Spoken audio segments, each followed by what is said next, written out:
এই সেই রবীন্দ্র স্মৃতি ঘেরা বটমূল।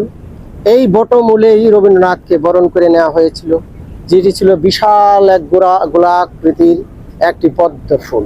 শ্বেত পাথরের রঙিন সেই পাথরের মধ্যে দিয়ে যেমন একটা পদ্ম ফুলের মধ্যে একটি বটবৃক্ষ ছোট আকারে ছিল তখন, সেই বেদিতেই রবীন্দ্রনাথকে এই ধান দুর্বা দিয়ে বরণ করে নিয়েছিলেন। এই ধান দুর্বা দিয়ে বরণ করার পর রবীন্দ্রনাথকে নিয়ে যে পথটি দিয়ে নিয়ে গিয়েছিলেন, শিল্পীর তৈরি সেই পথটি ছিল এখান থেকে সোজা এইভাবে চলে গেছে, যে যে পদ্ম ফুলের ডাটা যেন সেই পথটা কি চমৎকার করে সে সময়ের শিল্পীরা এটি তৈরি করেছিল।